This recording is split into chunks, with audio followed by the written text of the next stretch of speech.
ओम शांति।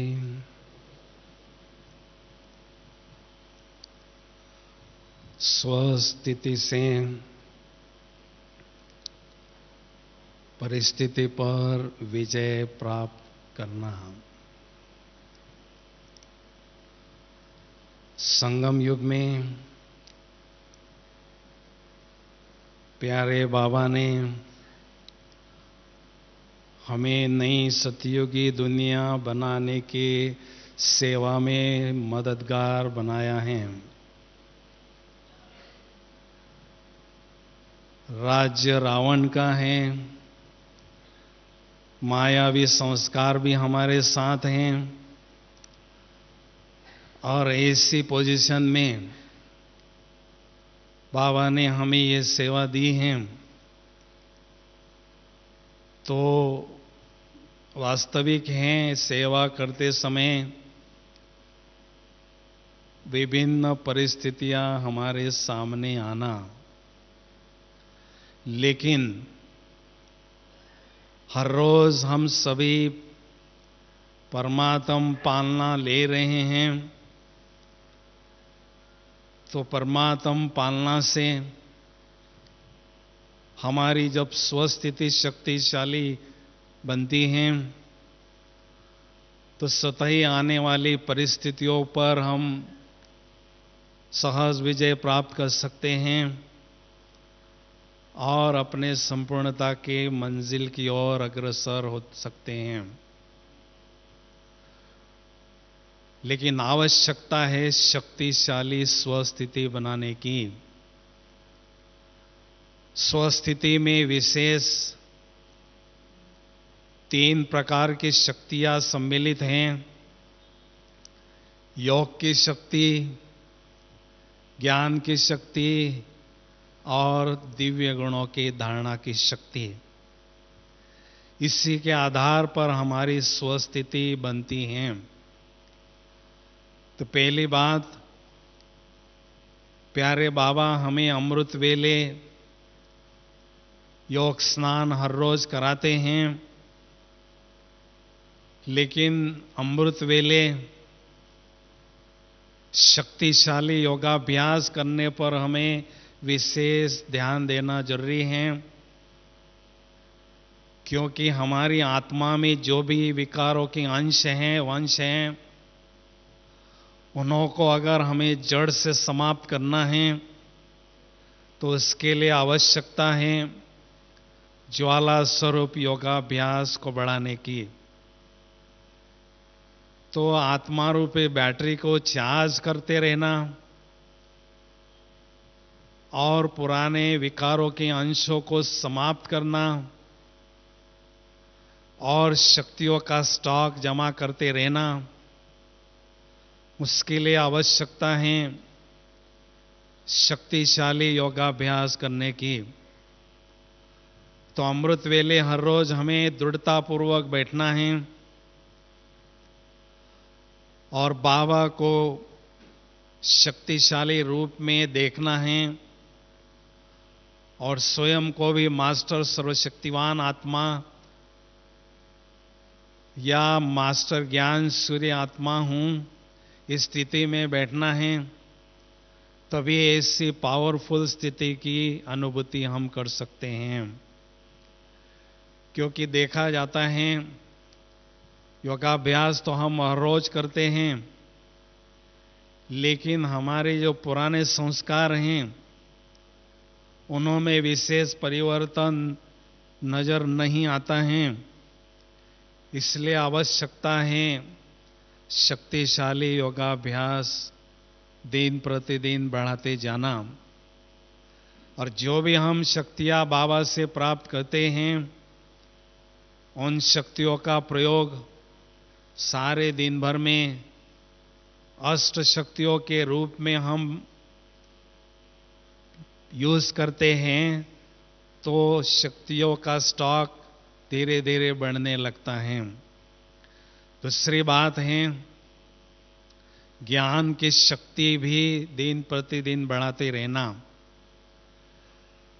क्योंकि ज्ञान सागर बाबा हमें हर रोज ज्ञान स्नान कराते हैं तो केवल मुरली सुनना ही पर्याप्त नहीं है, लेकिन मुरली में जो हम ज्ञान सुनते हैं उस ज्ञान का बहुत गहरा चिंतन करना बहुत जरूरी है, क्योंकि हर एक बाबा के महावाक्य में गुह्य राज समाया हुआ होता है।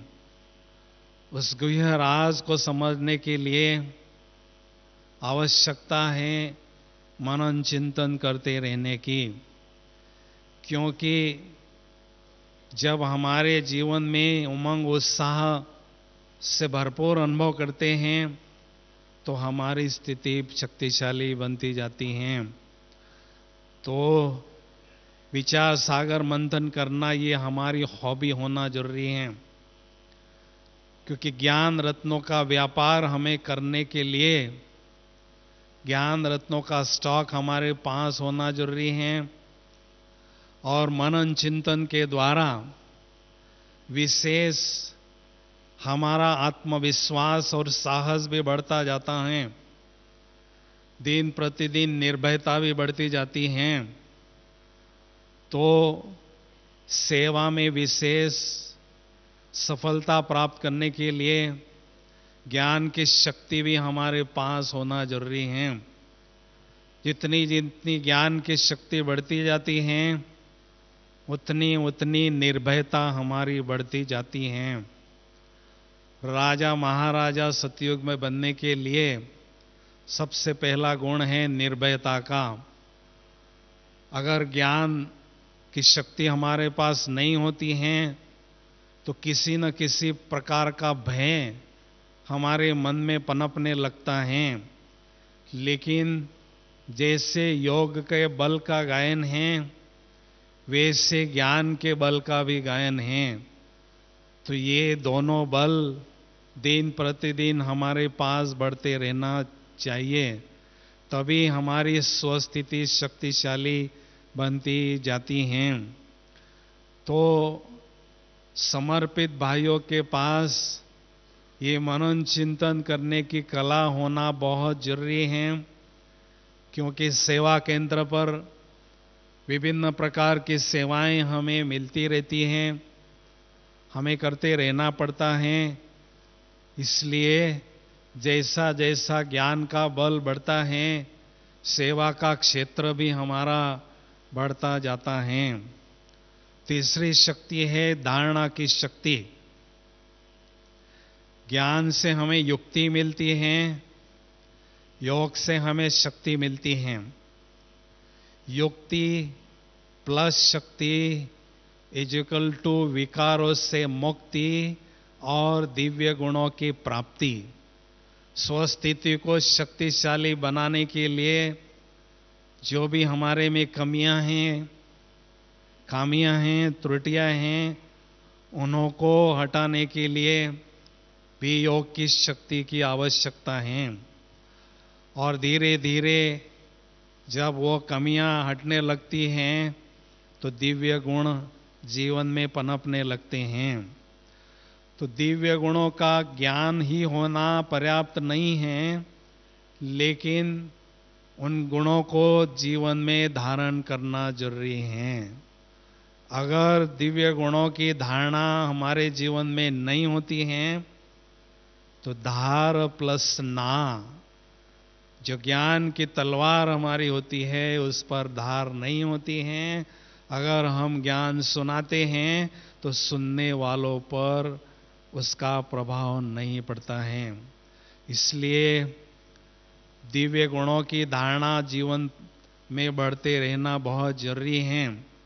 हमारे जीवन रूपी पेड़ पर दिव्य गुणों के फल और फूल भरपूर हो, हमारा जीवन रूपी पेड़ दिव्य गुणों से फलों से लदा हुआ हो और उन्हों को महक भी हमारे जीवन के द्वारा अनेकों को मिलती रहें, दिव्य गुणों की धारणा करने के लिए प्रेरणा भी मिलती रहे। इसलिए विशेष हमें ध्यान देना है सहनशीलता, पवित्रता, निर्भयता, सरलता, ऐसे जो अनेक दिव्य गुण हैं वो जब हम अपने जीवन में धारण करते हैं तो स्वतः ही परिस्थितियों पर हम विजय प्राप्त करते जाते हैं। चौथी बात है, ब्राह्मण जीवन में हमेशा निर्विघ्न स्थिति बनाने के लिए आवश्यकता है सारे दिन भर सोमानधारी होकर रहने की। जैसे बड़े लोग जो होते हैं, जब वो घर से बाहर निकलते हैं तो वो बुलेट प्रूफ जैकेट पहनकर जाते हैं ताकि दुश्मन उनको धोखा न दें। ऐसे हमें सारे दिन भर में ईश्वरीय नशे का कवच पहनकर रहना बहुत जरूरी है और उसके लिए सोमानधारी होकर रहना बहुत जरूरी है। तो जब हम सोमान में रहते हैं, सोमान के सिंहासन पर बैठे रहते हैं, तो हम अपने कर्मेंद्रियों के राजा बनते हैं और स्वस्थिति हमारी मजबूत होती रहती है। और जब हम सेवा क्षेत्र में जाते हैं तो हमें चलन और चेहरे से भी सेवा करते रहना बहुत जरूरी है, क्योंकि हम सेवा में जब जाते हैं तो ड्रेस भी हमारा सिंपल होता है और कोई पोज पोजीशन हमारे पास नहीं है, इसलिए हमारे चेहरे पर वो ईश्वरीय नशे की झलक और फलक अनुभव नहीं होती हैं।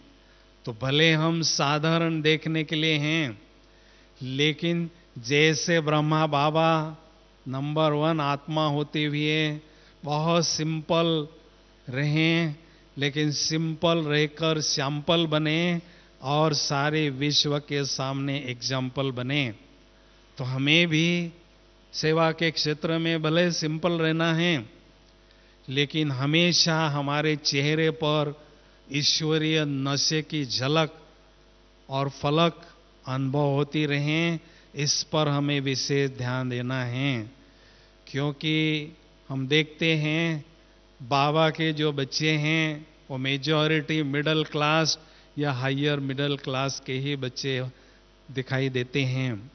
इसका कारण क्या है? जो हाई फाई व्यक्ति होते हैं, जो आई कैची पर्सनैलिटीज होती हैं, वो अपने ज्ञान में नहीं आते हैं। मेजॉरिटी सिंपल बाबा के बच्चे होते हैं। उसका कारण क्या है कि जो सतयुग त्रेता युग में राजे महाराजे होते हैं, रॉयल फैमिली में होते हैं, वो धीरे धीरे नीचे उतरते उतरते 84 जन्म में, लास्ट जन्म में मिडिल क्लास या हायर मिडिल क्लास तक पहुंचते हैं। वही बाबा के सच्चे बच्चे कहलाते हैं। तो हमें अभी फर्स्ट पोजीशन में जाना है। 84 जन्म से पहले जन्म तक पहुंचना है। तो 2 प्रकार की लिफ्ट हैं, उन लिफ्ट में बैठने से ही हम वहां पहुंच सकते हैं। तो पहली लिफ्ट है सोमान में स्थित रहने की और दूसरी लिफ्ट है योगाभ्यास में रहने की। तो जब हम सोमान में रहते हैं तो खोया हुआ नशा, वो खुमारी बहुत अच्छी तरह से जीवन में अनुभव करने लगते हैं और उसके आधार से आत्मा में रॉयल संस्कार, नोबल संस्कार भी धारण होने लगते हैं। इसलिए सारे दिन भर में बहुत अच्छी तरह से ईश्वरीय नशे की अनुभूति हमें स्वयं करते रहना है और हमारे चलन और चेहरे से औरों को भी उसकी अनुभूति कराना है।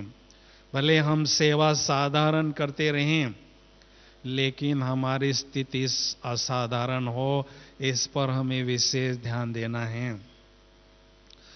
तो हमेशा समझना है, मैं मास्टर सर्वशक्तिवान आत्मा हूं या मैं विजयी रतन आत्मा हूं। भगवान ने मुझे जन्मते ही विजयपन का तिलक लगा दिया है, विजयी भव का वरदान दिया है। इसलिए मैं हर क्षेत्र में विजयी बनकर ही रहूंगा।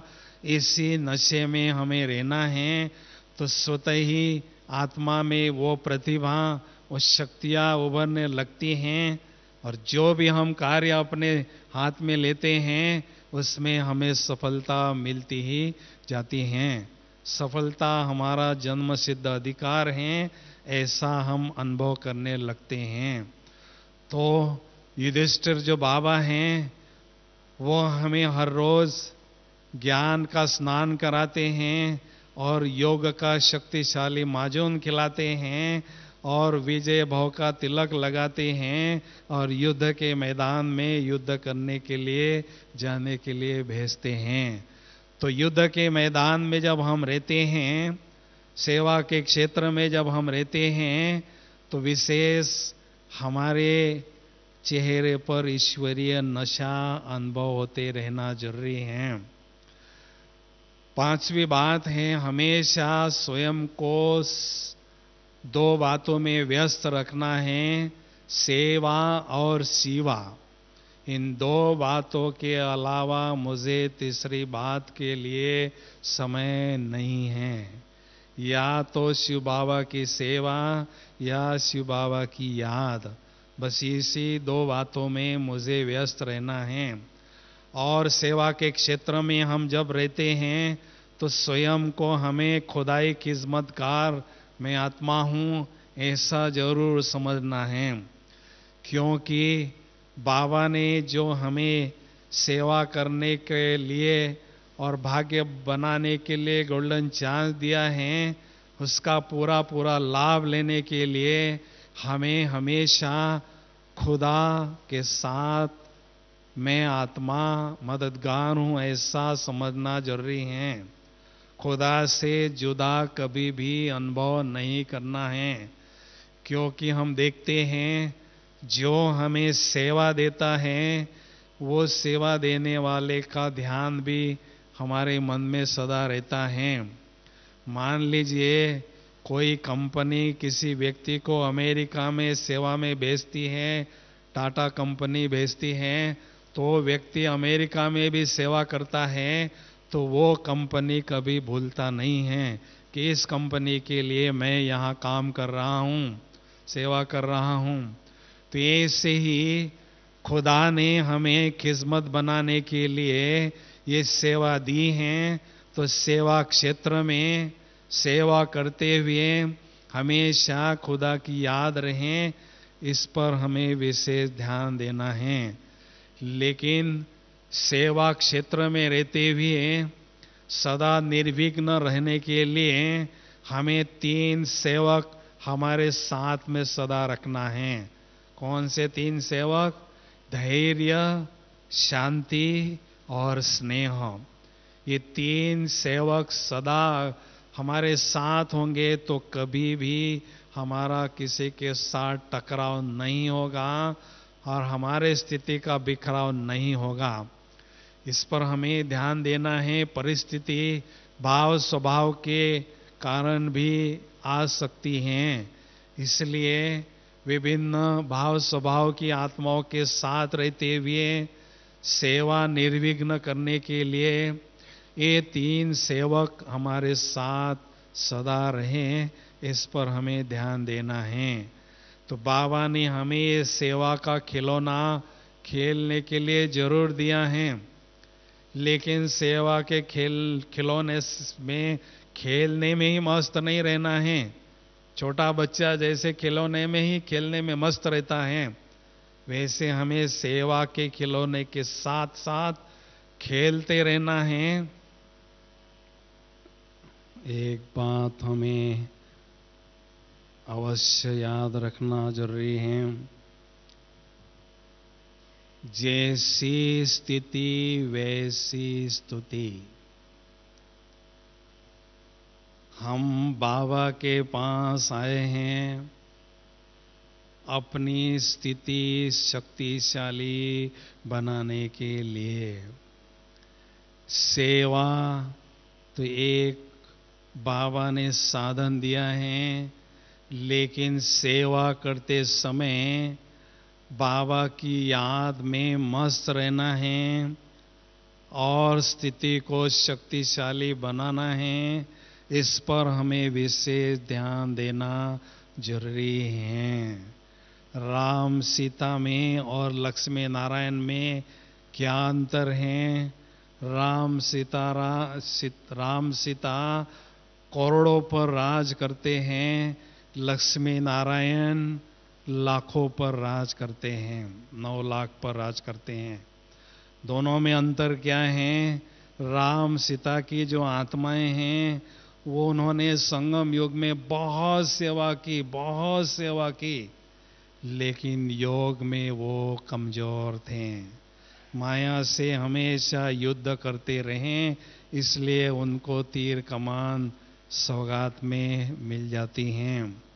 लेकिन लक्ष्मी नारायण जो होते हैं वो चारों सब्जेक्ट में फुल पास होते हैं, सेवा करते करते अपनी स्थिति को भी शक्तिशाली बनाने पर विशेष ध्यान देते हैं।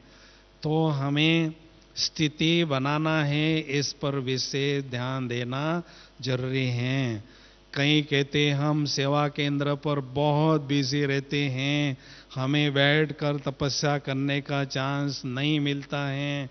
ये बाबा कहते हैं कोई बहाना आपका नहीं सुनेगा।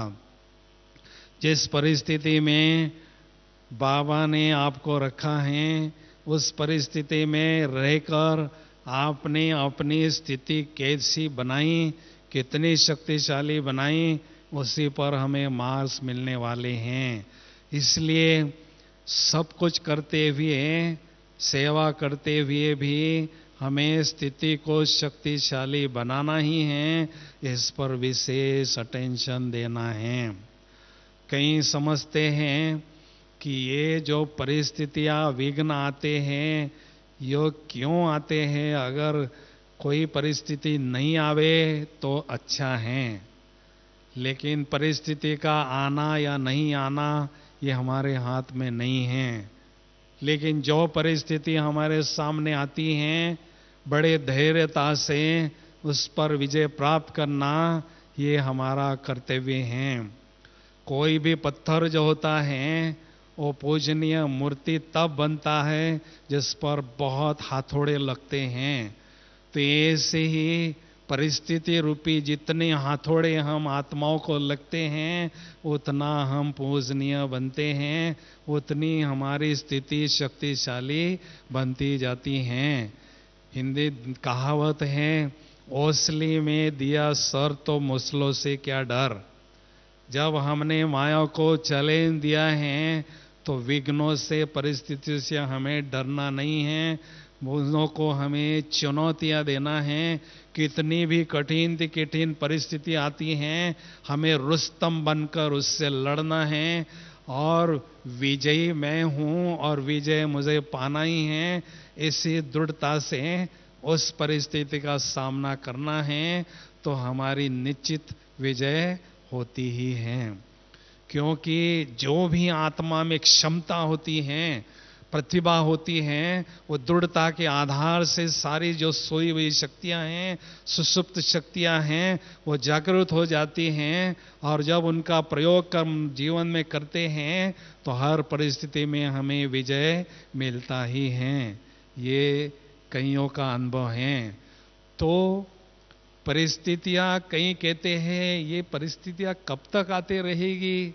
क्या सारा संगम हम माया से युद्ध ही करते रहेंगे? तो विजयी स्थिति की अनुभूति कब अनुभव करेंगे? तो एक बात हमें जरूर ध्यान में रखना है, जब तक आत्मा है अशुद्ध तब तक चलता रहेगा ये युद्ध। आत्मा में जो अशुद्धि है, जो माया की जो प्रॉपर्टी है, वो हमें वापस कर देना है।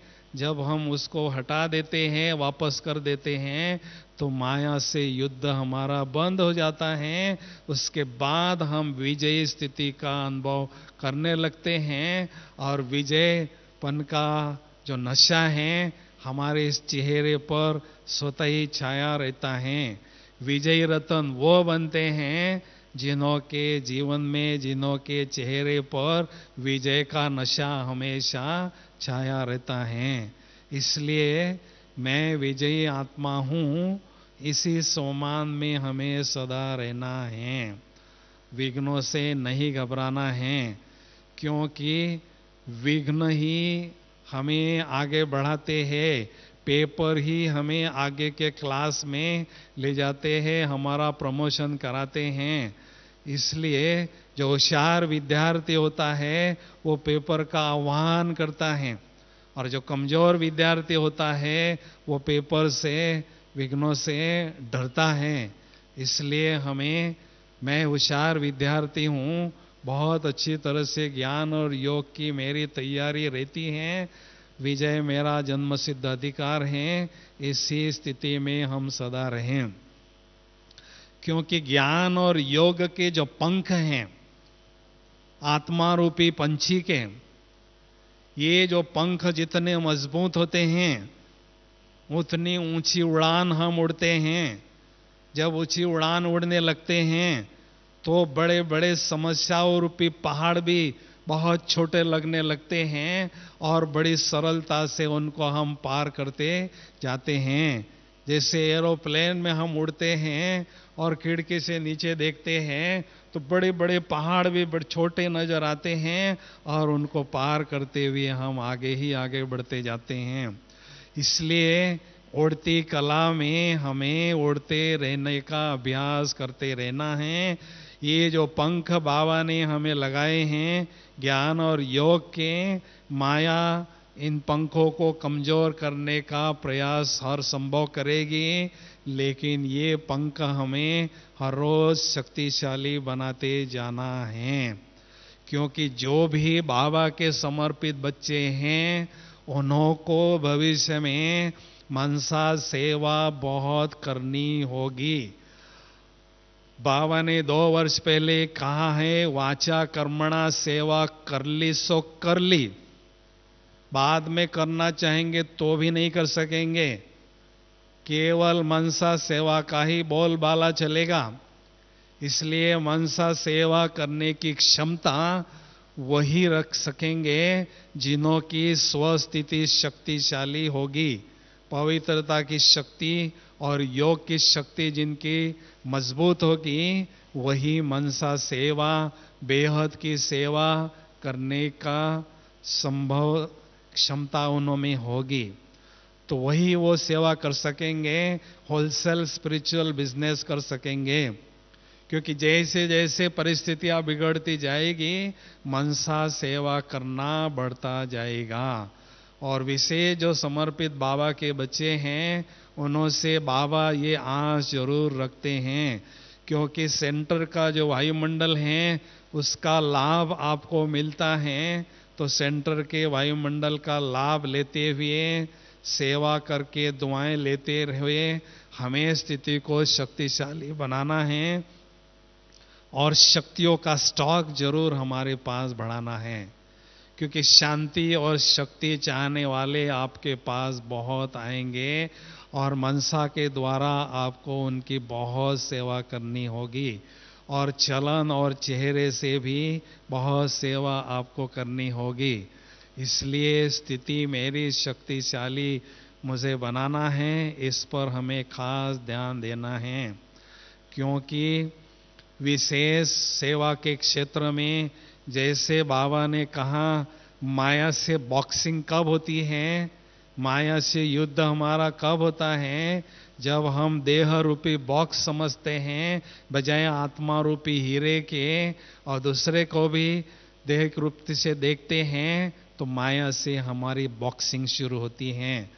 तो उस बॉक्सिंग में हमें हारना नहीं है लेकिन जीतना है। कहते हैं वीरों में जो वीर होते हैं उनको महावीर कहते हैं। इसलिए इस बॉक्सिंग में, इस युद्ध के मैदान में हमें विजयी बनकर रहना ही है। हमें माया को हार खिलाना है, तो ही विजय का हार हमारे गले में पड़ेगा। ऐसा दृढ़ संकल्प हमारा सदा रहे, इस पर विशेष हमें ध्यान देना है। स्वस्थिति स्व की चीज है, परस्थिति पराई चीज है। इसलिए पराई चीज को हमें ध्यान नहीं देना है, स्वस्थिति पर पूरा ध्यान देना है। और स्वस्थिति को कितना भी कोई हिलाए, हिला न सके, अंगद की तरह अचल अडोल स्थिति हमारी रहे। किसकी ऐसी स्थिति रहेगी? अंगद, जिसने अंग को भुला दिया है और विदेही स्थिति को पक्का किया है, उसका बुद्धि रूपी पैर माया रावण कभी हिला नहीं सकता है। इसी बच्चों को ही बाबा अंगद बच्चे कहते हैं। इसलिए स्थिति हमारी बहुत मजबूत हमें बनाते जाना है। कहते हैं जैसी अवस्था वैसी व्यवस्था। जैसी हमारी अवस्था होती है वैसे आत्माएं भी हमारी व्यवस्था करते हैं और प्रकृति भी हमारी व्यवस्था करती रहेगी। इस पर हमें विशेष ध्यान देना है। तो इसलिए मनसा सेवा सफलता पूर्वक करते रहने के लिए मुझे पवित्रता की स्थिति बहुत अच्छी बनाना है और योग की शक्तिशाली स्थिति बनाना है। विशेष समर्पित भाइयों में कुमार विशेष होते हैं। कुमारों के जीवन में ऐसा अनुभव होना चाहिए कि बाबा ही मेरा संसार है, मेरे दिल की दुनिया में केवल बाबा ही बाबा हैं, मेरे दिल रूपी तख्त पर कोई व्यक्ति नहीं बैठ सकता है, वैभव नहीं बैठ सकता है। ऐसी स्थिति हमें बनाना है। तो ऐसे ही कुमार निर्विघ्न स्थिति बनाने में सफल होते हैं। इसलिए अभी हम थोड़ा सा चंद घड़ियों के लिए ऐसी पावरफुल स्थिति का अनुभव करना चाहते हैं। क्योंकि जो बाबा इतना बड़ा ऊंच कोटि का ज्ञान देते हैं, उसकी ब्यूटी बहुत सुंदर अलौकिक अनुभव करने में भी है। अलौकिक अनुभव के बिना खोखलेपन की अनुभूति हमें होती है, खालीपन की अनुभूति होती है। इसलिए हम सभी बहुत अच्छा योग का अनुभव करना चाहते हैं। चंद घड़ियों के लिए करना चाहते हैं। भाई सभी हाथ खड़ा करो जो करना चाहते हैं। सभी करना चाहते हैं। अभी ऐसा अनुभव करेंगे जो आप एकदम छाप अमीर बाबा के घर से लेकर जाएंगे। तो सभी थोड़ा चुस्त और मस्त होकर बैठेंगे। बिल्कुल शांत चित्त बैठकर सुंदर अनुभूति में हम सभी खो जाएंगे। ओम शांति।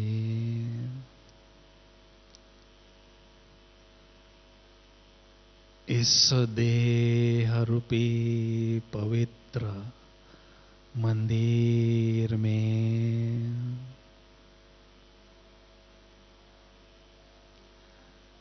मैं आत्मा रूपी चैतन्य दीपक जगमग रहा हूँ।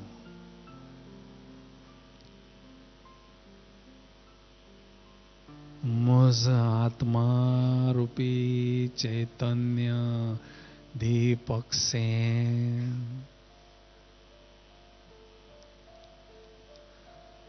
दिव्यता का प्रकाश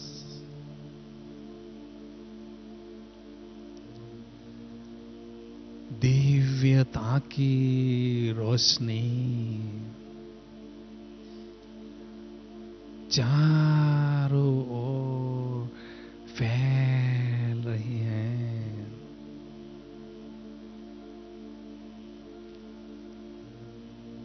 मुझ आत्म रूपी चैतन्य ज्योति के चारों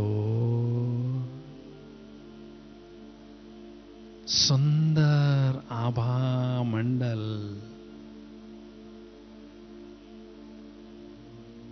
दिव्य प्रकाश का औरा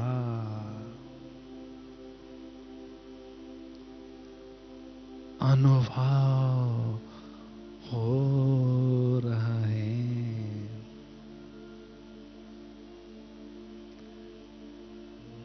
मैं शांत स्वरूप चैतन्य ज्योति हूँ। शांति का प्रकाश,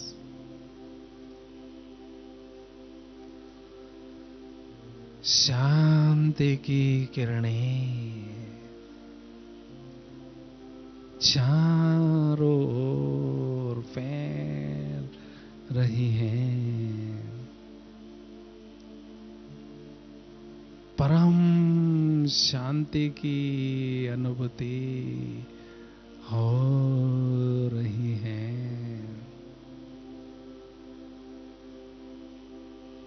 सचमुच मैं कितनी न खुश नसीब आत्मा हूं,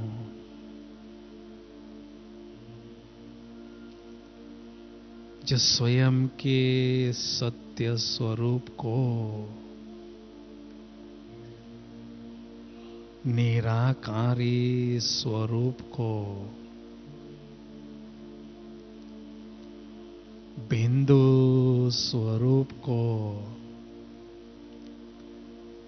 दिव्य नेत्र से स्पष्ट देख रही हूं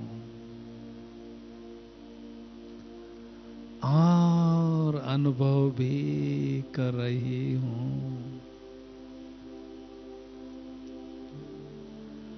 भगवान की नजरों में आई हुई मैं भाग्यवान आत्मा हूं।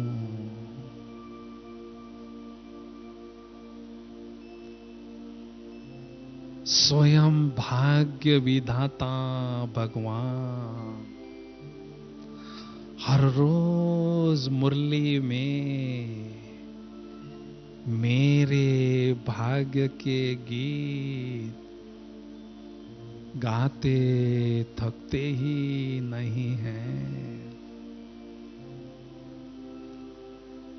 मैं निराकारी ज्योति बिंदु आत्मा इस देह से न्यारी होकर बुद्धि रूपी विमान में बैठकर ब्रह्मांड की दुनिया की ओर उड़ती हुई जा रही हूं। विश्व के ग्लोब से पार चंद्र, सूर्य, तारागण से भी पार जा रही हूं, जा रही हूं। ओहो, फरिश्तों की दुनिया में मैं आत्मा पहुंच गई हूं। कैसी सुंदर दुनिया है यह, चारों ओर सफेद ही सफेद दिव्य प्रकाश से प्रकाश है। पवित्रता ही पवित्रता है। मज निराकार बिंदु आत्मा ने दिव्य प्रकाश पुंज की चमकीली ड्रेस धारण कर ली है। कितनी हल्की फुल्की ड्रेस है यह।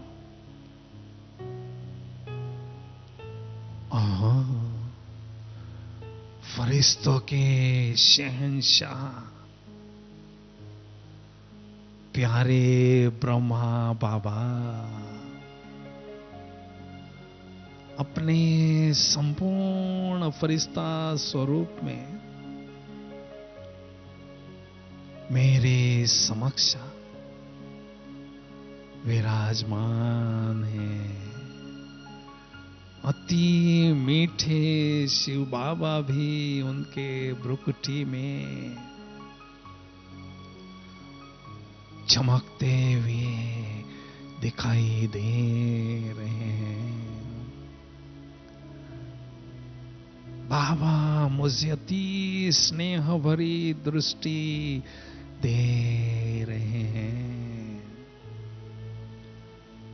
मैं फरिश्ता स्नेह सागर की लहरों में बाबा की बाहों के झूले में झूल रहा हूं। बाबा की बाहों में समा गया हूं।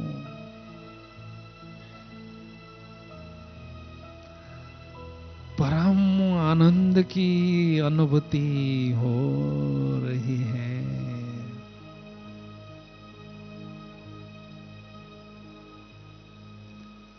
फरिश्ता स्वरूप की चमकीली ड्रेस को छोड़कर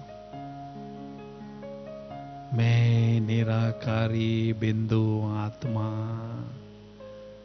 निराकारी दुनिया की ओर उड़ती हुई जा रही हूं, जा रही हूं।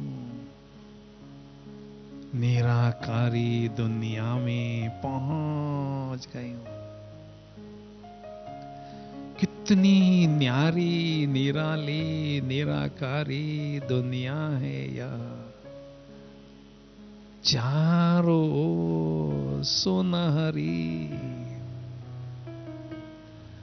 लाल ही लाल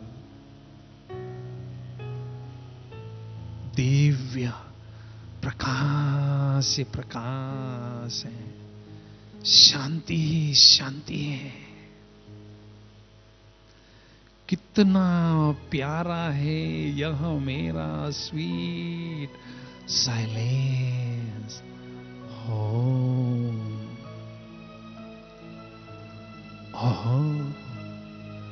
मेरे प्राणों के प्राण,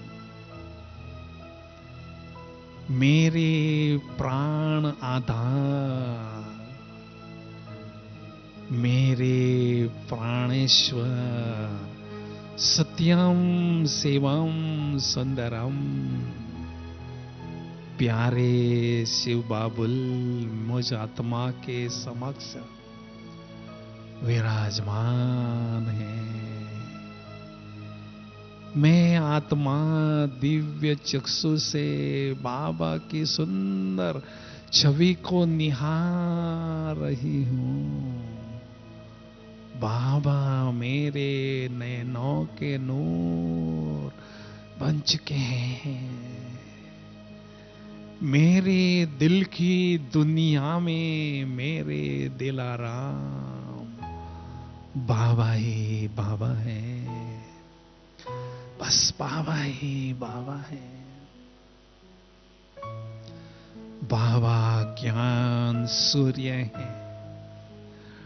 आध्यात्मिक शक्तियों के अथाह सागर है।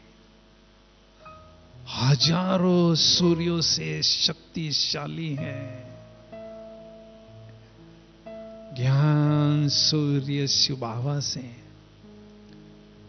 शक्तिशाली किरणें,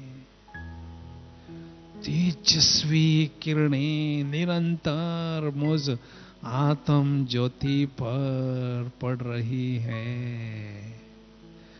बेहद शक्तिशाली किरणों की वर्षा निरंतर मुझ आत्मा पर हो रही है। मैं आत्मा अथाह शक्तियां, प्रचंड शक्तियां स्वयं में ग्रहण कर रही हूं, करती ही जा रही हूं। योग की प्रखर अग्नि में मेरे पूर्व जन्मों के पाप पल भर में भस्म हो रहे हैं। मैं आत्मा स्वयं को एकदम लाइट और खुशी से भरपूर अनुभव कर रही हूं। सचमुच मेरे जीवन के सुनहरे पल हैं यह, जो मैं आत्मा डायरेक्ट भगवान के सानिध्य में स्वयं को अनुभव कर रही हूं। वहां रे मैं, वहां मेरा भाग्य। सचमुच मैं बेहद खुशनसीब आत्मा हूं। ज्ञान सूर्य की तपत में तप रही हूं। उनकी तपत से अनेक शक्तियां मुझ आत्मा में ग्रहण हो रही हैं। आत्मा रूपी बैटरी चार्ज हो रही है। शक्तियों से भरपूर आत्मा निराकारी दुनिया से वापिस वाया सूक्ष्म वतन साकारी दुनिया की ओर आ रही हूं। और इस साकारी शरीर में भ्रुकुटी के अकाल तख्त पर सोमान के सिंहासन पर विराजमान हो चुकी हूं। मुझ मास्टर सर्वशक्तिवान आत्मा से शक्तियों की सजीव तरंगे इस वायुमंडल में चारों ओर फैल रही हैं। इस वायुमंडल को भी प्रकंपित कर रही है, शक्तिशाली बना रही है। मेरे मस्तक पर मस्तक मणि आत्मा चमक रही है। अष्ट शक्तियों की चमक मुझ मस्तक मणि आत्मा से चारों ओर फैल रही है। जैसे मेरे शिव पिता निराकार हैं, वैसे मैं उनकी संतान आत्मा भी निराकार ज्योति बिंदु हूं। निराकार ज्योति बिंदु हूं। ओम शांति शांति शांति।